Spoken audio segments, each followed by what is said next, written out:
Қазақстан телеарнасында Фазилет ханым және оның қыздары түрік телехикаясы жаңадан көрсетілімге шығады. Осы телехикая не туралы мазмұны және немен аяқталатыны туралы қысқаша тоқталып кетейін. Жалпы «Госпожа Фазилет и ее дочери» телехикаясы бұл түрік телехикаясы. Фазилет, яғни күйеуінен ерте айырылған, кедейлікте өмір сүріп жатқан әйел. Оның 2 қызы болады. Ол екеуін жалғыз тәрбиелейді. Үлкені Хазан, кіші қызы Эдже. Фазилет қыздарын байлыққа жеткізуді армандайды. Байлыққа жеткісі келеді. Әсіресе кіші қызы арқылы, яғни Эдже арқылы. Фазилет Эдже өте әдем болғандықтан, оның модель болуына қатты тырысады, түрлі жарнамаларға апарады. Эдже анасынан жалыққанымен бағына көнуге мәжбүр болады. Ал Хазан болса тәкаппар, салмақты әрі білімді қыз. Анасының байлыққа құмарлығын өте қатты жақтырмайды. Бір күні олар егемендер отбасына тап болады. Яғни олар Түркиядағы ең бай және беделді отбасылардың бірі болатын. Бұл отбасыға тоқталсақ, әкесінің есімі Хазым, оның әйелі Нилгүн және олардың 4 баласы болады. Үлкен ұлы Гөкхан, Яғыз, кейін Синан және кішісі Селин есімді қыз.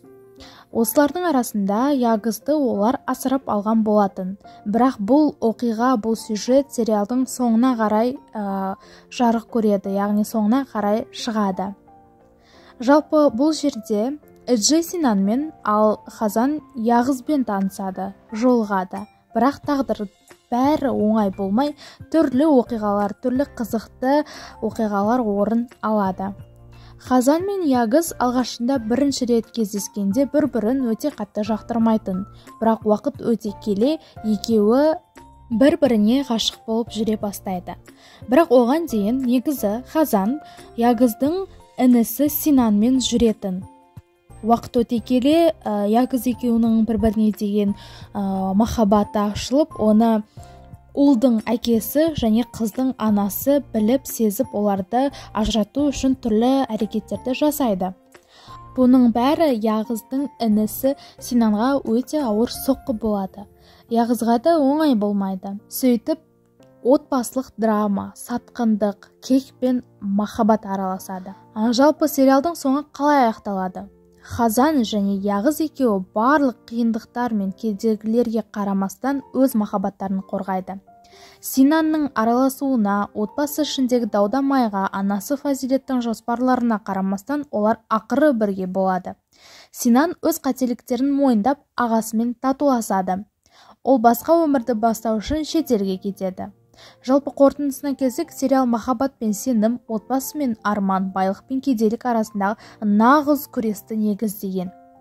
Соңында әділдік орнайды. Хазан мен Яғыз бірге болады, Эдже мен Ясин ата-ана болып жаңа өмір бастайды. Фазилет те ішкі өзгерістерге ұшырап, сабырлы, мейірімді ана болады. Яғни ол басында өте қатты байлыққа қызығатын, кедей отбасыдан шыққан және оны тұрмысқа бергенде әкесі осы Фазилеттің күйеуіне көк тиынға сатып жіберген екен. Ол туралы да көптеген келесіде бөлімдер шығады, көрсеңіз болады.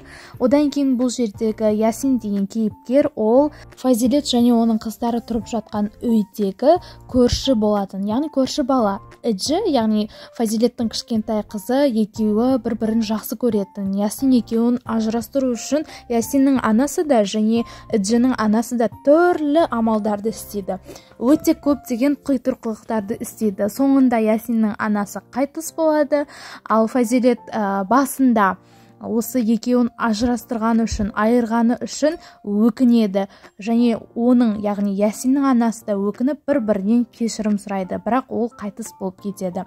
Осы аралықта осы Селин деген қыз, яғни осы егемендер отбасының ерке қызы Ясинді жақсы көріп қалады.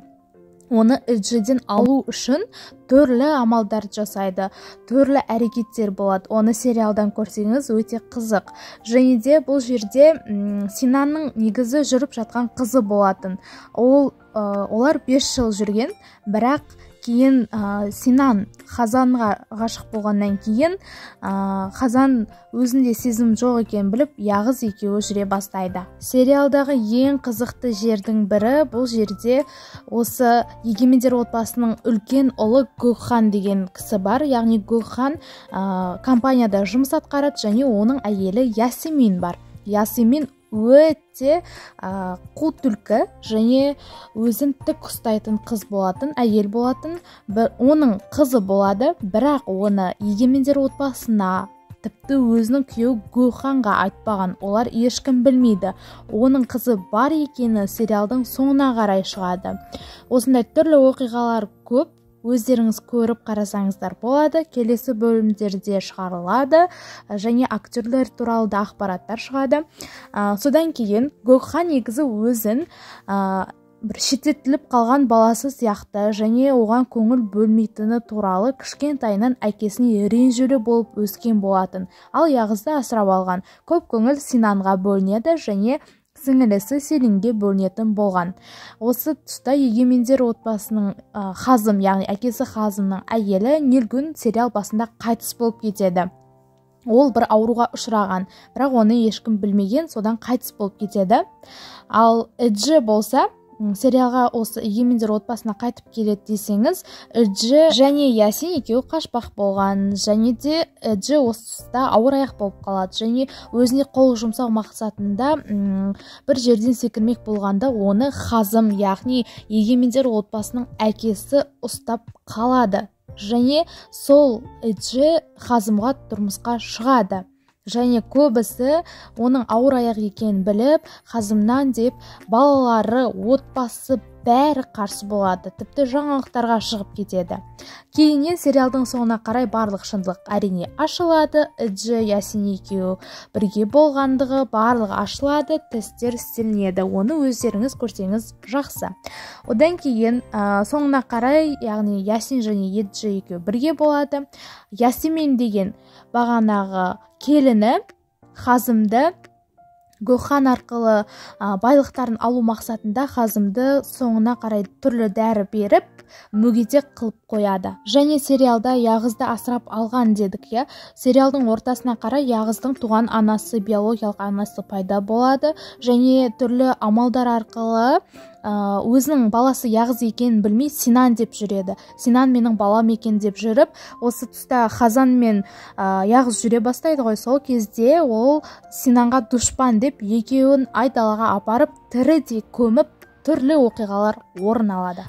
Жалпы сериал осылай аяқталады. Түрлі қытырқы оқиғалар, түрлі қызықты оқиғалар орын алады. Арнаға тіркеліп, лайк басуды ұмытпаңыз. Әрине, келесіде бөлімдер тағы шығарылады. Қызық болса комментарийге өз ойыңызды жазсаңыз болады.